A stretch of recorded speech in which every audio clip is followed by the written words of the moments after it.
मंत्री नरोत्तम मिश्रा ने प्रदेश में बढ़ती आतंकवादी गतिविधियों पर नजर रखने के लिए मध्य प्रदेश में जल्द ही एनआईए की ब्रांच खोलने की बात कही है। आतंकी गतिविधियों पर नजर रखने के लिए यह ब्रांच मध्य प्रदेश में खोली जा रही है। नरोत्तम मिश्रा ने पंचायत चुनाव को लेकर कहा कि कांग्रेस पार्टी अदालत गई थी, हमने तो चुनाव की घोषणा कर दी थी, चुनाव की तैयारियां शुरू कर दी थी, लेकिन कांग्रेसी नेता भारतीय जनता पार्टी पर आरोप लगा रहे। पिछड़ा वर्ग आरक्षण को लेकर नरोत्तम मिश्रा ने कहा कि कांग्रेस ने एक भी मुख्यमंत्री पिछड़ा वर्ग का नहीं दिया है, ना ही नेता प्रतिपक्ष दिया, बल्कि पिछड़ा वर्ग के नेताओं का हक छीनने का काम कांग्रेस ने किया है। अरुण यादव प्रदेश अध्यक्ष बनने वाले थे, मगर वह भी छीनकर कमलनाथ ने अपने पास रख लिया। सीएम की विदेश यात्रा निरस्त होने पर गृह मंत्री नरोत्तम मिश्रा ने कहा कि हमारी सरकार पिछड़ा वर्ग के हक के लिए संकल्पित है, इसलिए सीएम ने विदेश यात्रा निरस्त कर दी है। अच्छा, अदालत में कौन गया था आप बताओ? बीजेपी गई थी, बीजेपी चुनाव में गई थी, चुनाव से भागी कांग्रेस। जब भगोड़े बनके आप अदालत जाओगे तो परिणाम तो जो आना है आपके सामने है, तो दोषी कौन हुआ? हमने तो चुनाव की घोषणा कर दी थी, चुनाव प्रक्रिया प्रारंभ हो गई थी, इनके बड़े बड़े वकील, इनके बड़े बड़े कार्यकर्ता, विवेक तनखा जी, सैयद जफर जी, जया ठाकुर जी, अदालत में तो ये गए ना, गए तो परिणाम तो आया नहीं इनके अनुकूल, जो था वो और चला गया। पर कांग्रेस के ये जो भी नेता है, आप देखो महाराष्ट्र में भी यही हुआ, वहां तो कांग्रेस की सरकार है, कांग्रेस की सरकार है, फिर वहां ऐसा क्यों हुआ? इसके जवाब नहीं है।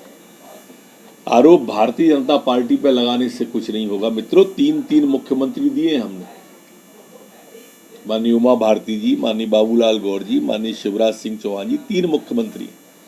हमारे प्रधानमंत्री हैं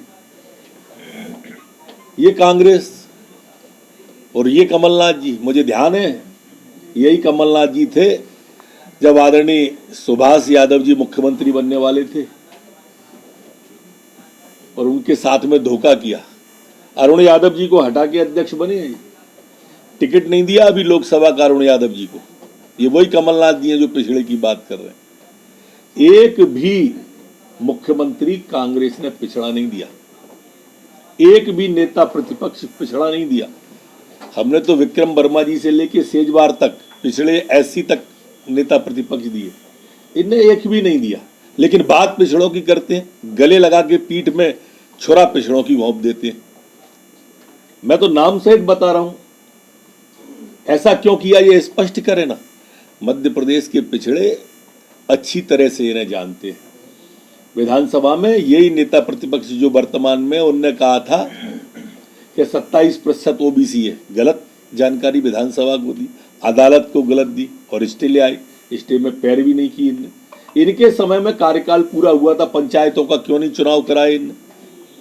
इन सब बातों के जवाब नहीं है, सिर्फ भाजपा के ऊपर। हम सरकार में इसलिए दोषी थोड़ी हो जाएंगे, हमने तो जो किया वो सबके सामने है, और ये तय है, हम आज भी संकल्पित है कि चुनाव आरक्षण के साथ होना चाहिए।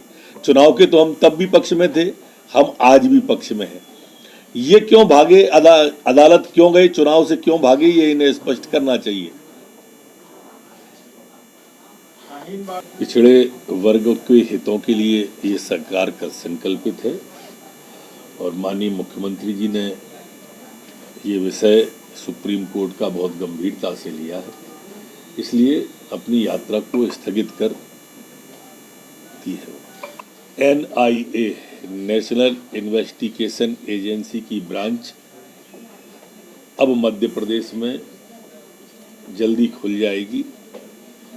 हमारे आतंकी संगठन जो हैं, इन्वेस्टिगेशन इनका वो करेंगी, जैसे जेएमबी का उनके पास गया है, सूफा का उनके पास गया है, इस तरह के आतंकी संगठनों के लिए ये ब्रांच मध्य प्रदेश में खुलने जा रही है। खबरों में बने रहने के लिए ग्रामीण भारत टीवी को सब्सक्राइब कीजिए और बेल आइकॉन दबाना ना भूलें।